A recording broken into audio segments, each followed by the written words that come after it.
Subscribe to channel and press on the bell icon to never miss any update from All Exam Place. जय हिंद, जय Bharat, Vande Mataram. All exam place पे आप सभी का बहुत बहुत स्वागत है। मेरा नाम है मोहित खेरा।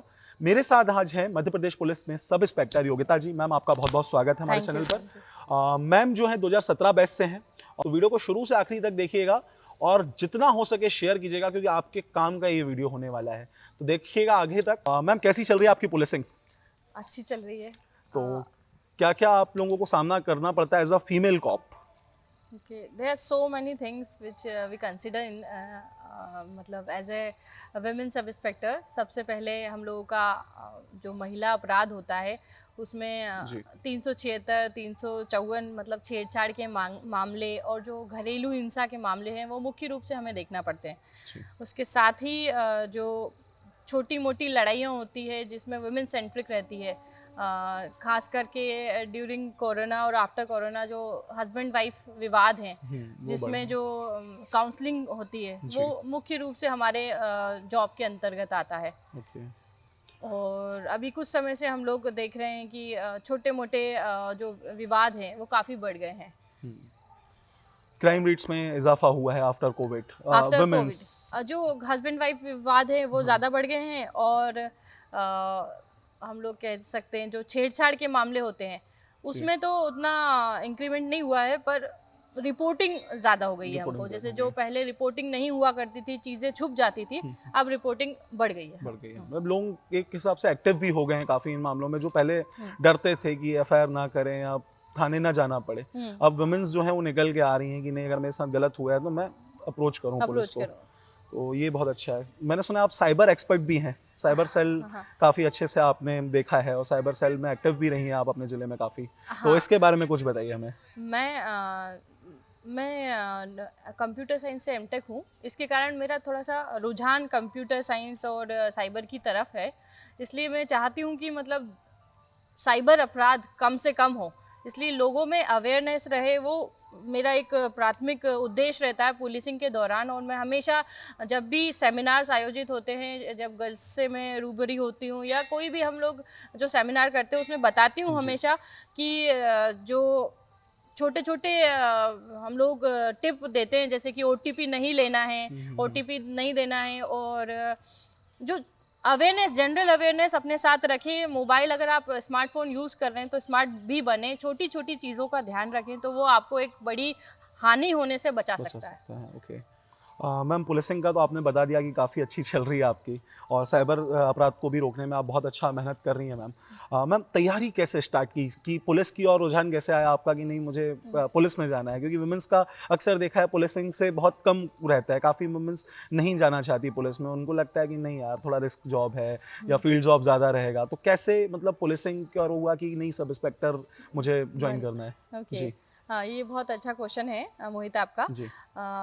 एक्चुअल में क्या होता है, समाज में बहुत सारी लड़कियां, शुरू से ऐसा होता है कि उनको, अभी भी हम जब जाते हैं स्कूल्स में तो बच्चे काफ़ी इंटरेस्टेड रहते हैं कि यूनिफॉर्म फोर्स में जाने के लिए, स्पेशली गर्ल्स। तो मैंने देखा अभी जैसे ये जो दौर है ये लड़कियों के लिए सबसे अच्छा दौर है, जिसमें लाखों जॉब्स आई है लड़कियों के लिए। उनको रिजर्वेशन भी है अलग से, सेंट्रल लेवल पे भी, स्टेट लेवल पे भी, सभी पे प्राथमिकताएं दी जा रही है लड़कियों को। तो मैं स्पेशली लड़कियों को एड्रेस करते हुए ये बोल रही हूँ, ये आपके लिए बहुत अच्छा दौर है। शुरू से ही आप अपने माइंडसेट रखें कि आपको किधर जाना है, आपको यूनिफॉर्म फोर्स में जाना है, तो आप अपने आप को फिजिकली एक्टिव रखें, न्यूज़ सुने, रेगुलर रूप से न्यूज़ सुने और अपने आप को अवेयर रहें। तो जो अवेयरनेस रहेगी वो आपको कहीं ना कहीं, आपका जो रुझान है वो आपको अपने ड्रीम तक ले जाने में बहुत सहयोगी रहेगा। बहुत बढ़िया।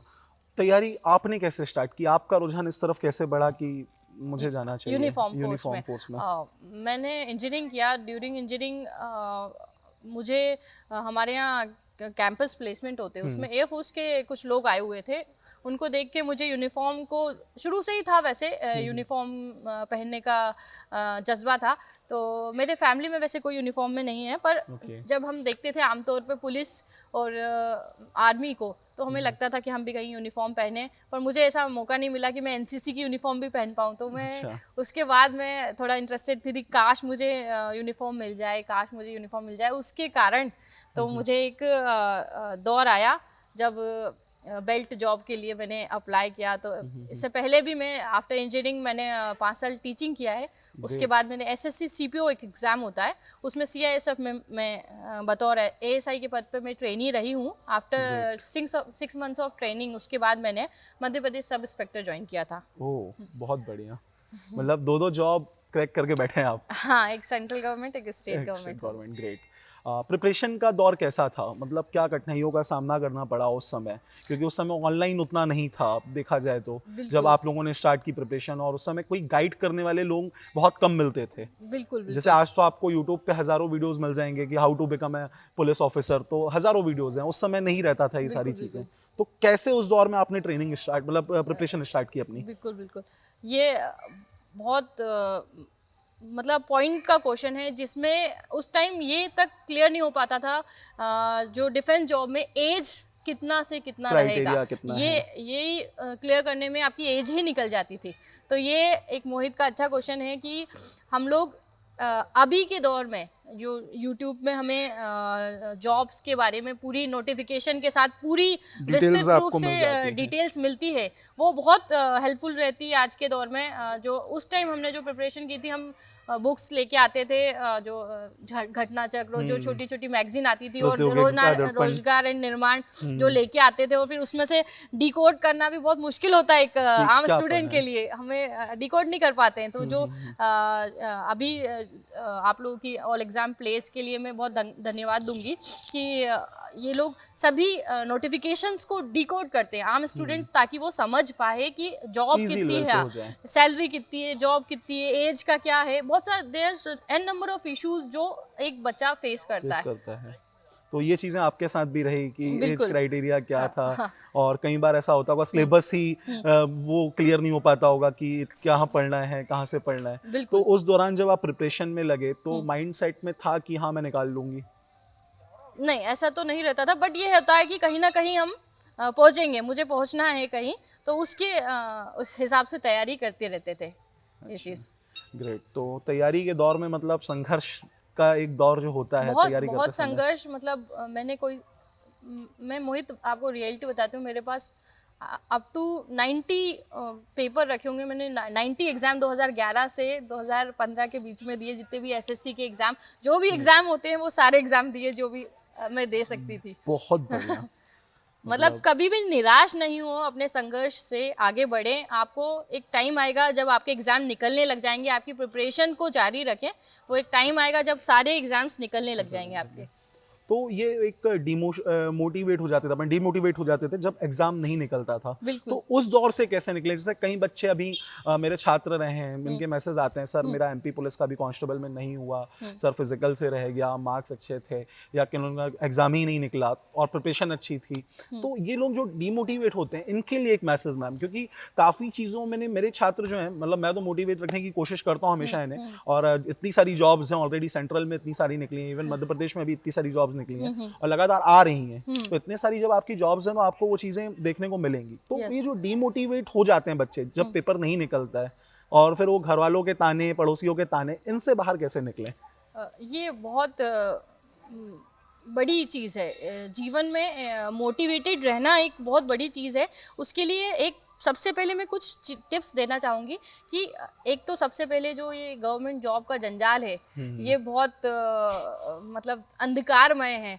मतलब आप एक होप के साथ निकलते हो और बार बार सिलेक्शन नहीं होता एक पूरी ईयर की प्रोसेस के बाद, तो वो एक अपने लिए एक डेडलाइन सेट करें, अपने में स्किल डेवलप करें, ताकि कहीं अपना सिलेक्शन ना हो तो प्राइवेट जॉब में भी आपको कहीं ना कहीं एक रुचि रहे और आप आगे जाके कुछ कर सको। अपने में इतनी स्किल डेवलप करो ड्यूरिंग प्रिपरेशन किसी भी चीज़ की। आप चाहे सब इंस्पेक्टर बनना, चाहे कांस्टेबल बनना चाहे, चाहे आईपीएस बनना चाहे, चाहे किसी भी स्तर पे गवर्नमेंट जॉब में तैयारी करना चाहें, मैं आपसे सिर्फ इतना कहूँगी कि अपने में इतनी काबिलियत पैदा करें कि आप अपने घर के लिए एक अर्निंग लेके आ सकें। तो पहली चीज़ है, डेडलाइन ज़रूर सेट करें कि मैं 2 साल की प्रिपरेशन करूंगा, उसके बाद अगर मेरा नहीं होता है या जॉब नहीं आती है तो मैं पैरेलल प्रिपरेशन करूंगा। ये एक शुरू से माइंडसेट रखें।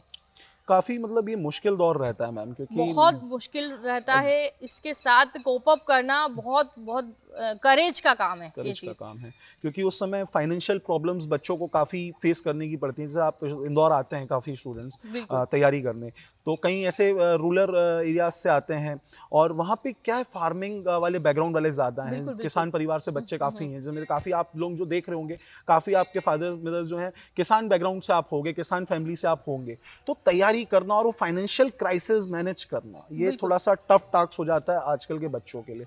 तो मैम इस चीज़ का आप थोड़ा सा इनको गाइड कर दें कि कैसे समय बचाते हुए और अच्छी प्रिपरेशन हम कर सकें। मोहित, इसके लिए सबसे पहले सभी बच्चों के लिए 10th 11th 12th 9th से या ग्रेजुएट होके भी अगर आप आज से प्रिपरेशन चालू कर रहे हैं तो एक माइंडसेट क्लियर रखें और एक तैयारी का ढांचा बनाएं और उसको रणनीति के रूप में लेके चलें कि आगे मैं ये करूँगा या इस लेवल की प्रिपरेशन करूँगा। और दोनों लेवल के एग्ज़ाम, जैसे वनडे एग्ज़ाम को आप फोकस कर रहे हैं उसके लिए एक अलग रणनीति होती है, और जो बड़े एग्ज़ाम्स होते हैं उनको अगर टारगेट कर रहे हैं तो वो अलग रणनीति होती है। पर अपना माइंडसेट शुरू से क्लियर रखें, किसी एक पर्टिकुलर पर्सन को फॉलो करें। जैसे अगर आप ऑल एग्जाम प्लेस को फॉलो कर रहे हैं या किसी भी चैनल को किसी को भी फॉलो कर रहे हैं तो उसको पूरा, मतलब आप आज कल परसों एक पूरा रणनीति रूप में, अगर आप 7 डेज में से अगर 5 डेज भी उसको फॉलो कर रहे हैं, मतलब कोई भी एक रणनीति अपना आप टारगेट सेट करें और उसको 70% भी फॉलो कर रहे हो तो आप बहुत अप टू द मार्क है, कोई दिक्कत नहीं, आप अच्छा कर रहे हैं। ये चीज़ उसको लेके चलें आगे, और आप उस कभी भी अपना मोटिवेशन नहीं खोए, चलते रहें, फिर आपको लाइट दिखेगी और आगे आपको उजाला आएगा और बहुत जल्दी सफलता है आपको आने लग जाएगी। दोस्तों, सफलता बहुत आसानी से नहीं मिलती, संघर्ष हर चीज़ में है, तो संघर्ष करते वक्त हारो मत। क्या मैम, बच्चों के मैसेज आते हैं, कॉल आते हैं तो काफ़ी डिमोटिवेट रहते हैं, तो हमेशा यही मानना रहता है कि यार अगर नहीं निकला ना तो अगली बार ट्राई कर लो। भाई इतनी जॉब्स हैं, जैसे एक सब इंस्पेक्टर का जो अभी कमेंट आएंगे, मुझे पता है, मैं क्लियर कर दूं, कमेंट्स आएंगे कि सर सब इंस्पेक्टर तो आई नहीं, एसआई का इंटरव्यू देख के क्या करें क्योंकि 2017 से, क्योंकि काफ़ी बच्चे मैम ओवर एज हो गए, काफ़ी लोग, काफ़ी स्टूडेंट्स हैं मेरे जो उस समय 2017 में जब आई थी, 18 से प्रिपरेशन स्टार्ट की हमारी ऑफलाइन अकेडमीज में, आज उनकी एज ओवर हो गई है।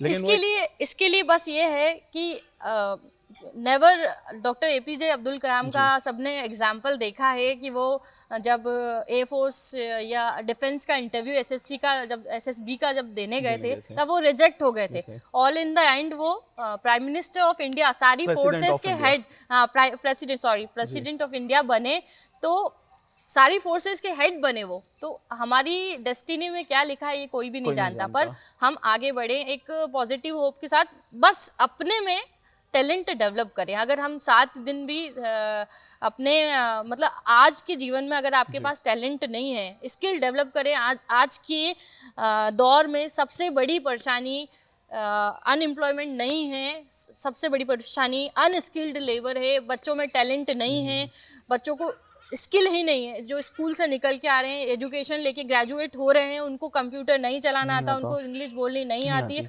उनकी जो बेसिक्स है वो भी बहुत वीक है, जनरल अवेयरनेस भी बहुत वीक है। दे शुड डेवलप, कि हमारे अंदर डेवलप करें चीज़ों को, तो वो बहुत आगे उनको प्राइवेट में, गवर्नमेंट में, कहीं पर भी ऐसा कुछ नहीं है कि जॉब की कमी है। जॉब है, आप में स्किल नहीं है, आप डेवलप करो उस स्किल को, आप उसको आगे तक लेके जाओ। अगर नहीं है, आप टारगेट करो कि मैं उस चीज़ को डेवलप करूंगा, तो वो आपको बहुत आगे तक लेके जाएगी। मैम, जैसे अभी मैं एक लेटेस्ट सेमिनार में गया था स्कूल में, कॉलेज था, वो फर्स्ट ईयर के स्टूडेंट थे।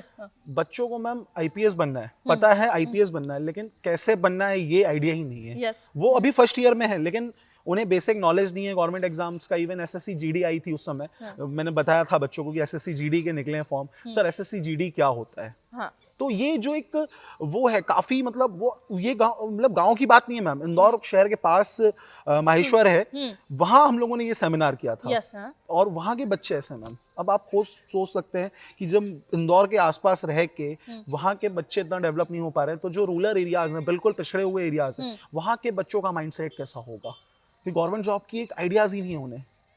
तो कहीं ना कहीं ये भी एक माइनस फैक्टर है। मुझे लगता है कि मध्य प्रदेश में जो अनएम्प्लॉयमेंट लोग बोलते हैं बढ़ता जा रहा है, लेकिन आपको खुद ही नहीं पता है अनएम्प्लॉयमेंट नहीं है। मेरा मानना ये है कि देश में इतनी जॉब्स हैं, मैं खुद वीडियो में बोल रहा हूँ भाई, टाइपिस्ट ढूंढ रहा हूँ मैं इतने टाइम से, मुझे अच्छा टाइपिस्ट नहीं मिल रहा। ओके, ये अब मैंने ये बोला भी स्किल रोजगार की है। कमी। ये जैसे अगर हम एजुकेशन की बात करें तो एजुकेशन में कहीं पर भी हमें फोकस्ड होके ये नहीं बताया जाता कि आगे क्या करना आपको है? जैसे अगर हम फॉरेन नेशंस की उनको 13-14 ईयर्स के बाद उनको they have to look forward कि हम क्या करेंगे क्या आगे करेंगे जाके। यहाँ पर ग्रेजुएशन के बाद हम डिसाइड करते हैं कि अब हम हमको क्या क्या करना है? बनेंगे, कि मतलब अब ग्रेजुएशन के बाद तो बन जाना चाहिए था, पर हम उस टाइम पे व्यक्ति बच्चा जो है सोचना। वो डिसाइड कर रहा है कि अब मैं क्या बनूंगा। तो ऑल द जो कीमती साल है उसने वो बर्बाद कर बर्बाद दिए हैं। कर तो दिया। अपनी स्किल को मैं शुरू से एक ही चीज़ पे फोकस कर रही हूँ मोहित, दैट इज़ स्किल डेवलपमेंट। आपके अंदर का हुनर को निखारें, अपने अंदर की कमी को देखें, मेरे में क्या कमी है। बहुत जल्दी आपको 13-14-15 साल में दिख जाएगी, ग्रेजुएशन हो गए तो भी दिख जाएगी। जिसके अंदर जो भी कमियां हैं उसको निखारें और आगे बढ़े। तो दोस्तों समझ आई होंगी आप सभी को बातें, तो इन बातों को ना दिमाग में उतार भी लेना। ऐसा नहीं कि वीडियो देखा स्किप कर दिया फिर कंबल ओढ़ के सो गए कि ठंडी ज़्यादा है। पढ़ने बैठो मैम। यूजी बैच कोचिंग में हम लोगों में बोलते हैं यूजी बैच। तो प्रिपरेशन मेरा जो मानना है, जैसे SIB देखिए टफ एग्जाम है। हिंदी जब आप इतना डिटेल में पढ़ते हैं, आपने भी जब हिंदी पढ़ी होगी तो कई बार इंग्लिश में उतना फैक्टर वो आपको वो नहीं हुआ होगा, लेकिन हिंदी पढ़ते पढ़ते आपको लगा होगा यार नहीं हिंदी से मैं घबरा रहा हूँ। हाँ, तो यूजी बैच में इस चीज को मानता हूँ कि अंडर ग्रेजुएट बैच अगर बच्चा फर्स्ट ईयर में है तो वो PSC एग्जाम्स की तैयारी तभी से स्टार्ट कर दे। बिल्कुल। इन बच्चों के माइंडसेट में ये क्लियर नहीं होता। मेरे पास मैम ऐसे स्टूडेंट आते हैं जिनकी एज 35 हो गई, वो मुझे पूछते हैं सर अभी फॉरेस्ट ACF की मुझे तैयारी करनी है।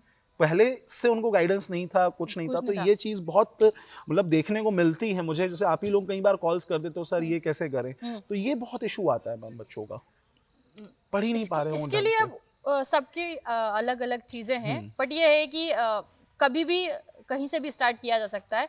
एक सेट सिलेबस है सभी एग्जाम्स का, अपने आप को 6 महीने दें उस चीज़ को। सिलेबस एग्जाम पेपर साथ में रखिए, दोनों को साथ में लेके प्रिपेयर करिए। कोई भी एग्जाम ऐसा नहीं है कि दूसरा ग्रह से आके आदमी निकाल रहा है, यहीं के लोग निकाल रहे हैं। आपके बीच के लोग निकाल हमारे रहे हैं। आपके बीच के लोग निकाल रहे हैं। आपने कभी भी देखा होगा कम निकलती है, पोस्ट कम है, पर 2023-24 बहुत अच्छा ईयर है आप लोगों के लिए।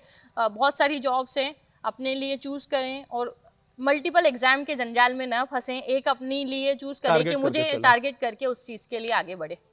अभी जैसे पटवारी आ गई तो PSC वाले छात्र 2019 से परेशान है। कल ही आयोग ने परेशान किया उन्हें फिर से। तो 2019 वाले जो छात्र पटवारी के पीछे ऐसे भाग रहे हैं बोले ट्रेन की तरह मैम। तो ये हमारे साथ भी होता था। ड्यूरिंग दैट मैं IT ऑफिसर, PSC और एयरफोर्स कॉमन एडमिशन टेस्ट तीनों एग्जाम साथ में देती थी। 2012 दिया मैंने, 13 दिया, 14 दिया, तीनों में से एक भी सिलेक्शन नहीं होता था। तो फिर उसके बाद मुझे 15 में समझ में आया, तो फिर मैंने दोनों एग्जाम दिल पे पत्थर रख के नहीं दिए, तो फिर मेरा सिलेक्शन हुआ एक चीज में। देख लो ये चीज सुन लो, जो भाग रहे हो ना इधर उधर, ये हालत होगी, सिलेक्शन नहीं होगा। एक के पीछे लगे रहोगे, उम्मीद है मेहनत करोगे सिलेक्शन हो जाएगा। तैयारी निरंतर जारी रखो, तैयारी कभी मत छोड़ो। मेरा मानना तो मैम सिंपल सा ये रहता है कि इंसान को ना हमेशा सीखते रहना चाहिए। जिंदगी हमें बहुत कुछ सिखाती है। बट अब पहले के मुकाबले आपको ज़्यादा एक्टिव रहना है, ज़्यादा फोकस्ड रहना है, चीज़ों को ज़्यादा समय देना है। पहले कंपटीशन कम था, अब कंपटीशन बहुत ज़्यादा है। मैम आपके और हमारे टाइम में ना अवेयरनेस भी नहीं थी। एग्जाम्स निकलते थे, हमें न्यूज़पेपर और फॉर्म पोस्ट उससे भेजना पड़ता था। अब तो सब कुछ ऑनलाइन हो गया है। हाँ, काफ़ी चीज़ें ये भी देखने को मिली कि अवेयरनेस ही नहीं थी, तब सिलेक्शन हुए। सोच लो, अभी तो आप लोगों के पास सब कुछ है। आप लोगों के पास इंटरनेट है, आपको हर जॉब की नोटिफिकेशन मिल रही है, आपको हर जॉब की डिटेल मिल रही है। तो कोशिश ये मत किया करो, अपने आसपास वालों को भी बताया करो कि भाई लोग इसमें एक्टिव हो। मैम क्या बच्चा फॉर्म भर दिया लेकिन उसका गांव का कोई ऐसा दोस्त है बेचारा जिसको नहीं पता, वो नहीं बताता कि अरे ये जॉब निकली है, वो चाहता ही नहीं। तो भाई सबको बताओ कि उनको भी एक अवेयर करो। आपकी नहीं गवर्नमेंट जॉब्स निकलती हैं। एक मैम वो था 2013 के आसपास कि पैसे दे के सिलेक्शन होता था, पुलिस में अगर भर्ती हुई है तो पैसे लगे हैं। ये चीज़ों का कॉन्सेप्ट पहले था। लोग बोलते थे यार कहाँ से लेंगे इतना पैसा, जबकि प्रिपरेशन उस टाइम से भी चलती है। एग्जाम बहुत टाइम से चल रहे हैं, बहुत पहले से चल रहे हैं। तो अवेयर नहीं हो पाए लोग, और आज भी नहीं हो पा रहे हैं। अभी तो अपन अपना जो जिसको अपन बता रहे हैं उन लोगों के लिए तो बस इतना है कि अपना गोल रखें सामने और चीज़ों को सफलता की ओर अग्रसर हो। सीधे आप गोल पे टारगेट करते हुए आगे बढ़ें।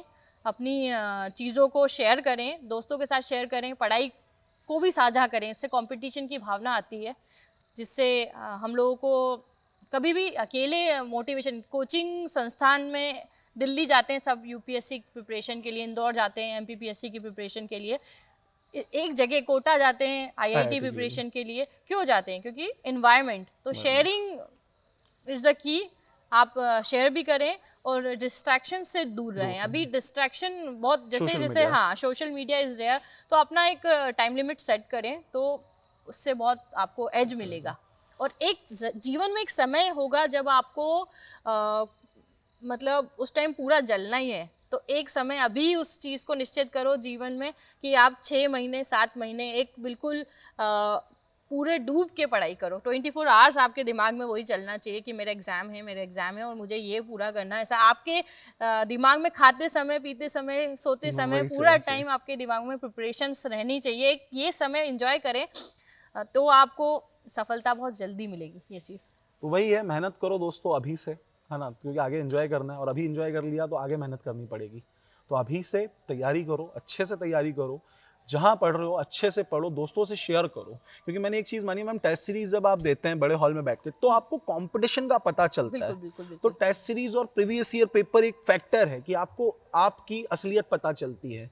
जो आप कई बार होता है ना बच्चा मैम कॉन्फिडेंस में 2 इंच हवा में रहता है कि मैं निकाल लूंगा, मैं निकाल लूंगा, रहता कि वो कहाँ है। क्योंकि कंपटीशन मैटर करता है। आप अकेले बैठ के पढ़ रहे हैं, आपने 78 मार्क्स लिया लिए, भाई कुछ लोग ऐसे भी जो 96 मार रहे हैं उस टेस्ट सीरीज में, तो वो चीज़ें फेस करना आना चाहिए बच्चों को। Test series makes the difference. बस आप सिलेबस और एग्जाम देना है ये आप माइंडसेट में रखें और अपनी रैंक का आकलन जरूर करें कि मैंने टेस्ट सीरीज में क्या किया, मेरा कौन सा सब्जेक्ट पीछे रह रहा है। हाँ। सबकी अपनी वीकनेसेस, अपनी स्ट्रेंथ होती है। एग्जाम देने की भी एक कला होती है। बहुत सारे बच्चे एग्जाम देना नहीं सीख पाते, इसलिए एग्जाम नहीं क्रैक कर पाते। तो ये थी आप लोगों के लिए बहुत अच्छी गाइडेंस, जिसको आप शुरू से आखिरी तक देखिएगा। तो वीडियो को शुरू से आखिरी तक देखिएगा और जितना हो सके शेयर कीजिएगा, क्योंकि आपके काम का ये वीडियो होने वाला है। तो देखिएगा आगे तक। और थैंक यू मैम, आप हमारे साथ जुड़े और इन बच्चों को आपने मोटिवेट किया इतना। और होप सो मैडम ऐसे ही आगे आपको गाइड करती रहेंगी। मैडम के इंस्टाग्राम और फेसबुक का लिंक नीचे है, तो मैडम को आप वहाँ पिन कर सकते हैं, फॉलो कर सकते हैं, है ना। और कोई भी डाउट हो कमेंट ज़रूर कर दीजिएगा, कमेंट करके पूछेगा ज़रूर, जहाँ पे आपके डाउट जो हैं क्लियर हो जाएंगे सारी चीज़ों को लेकर। तो अपनी प्रिपरेशन करते रहिए अच्छे से।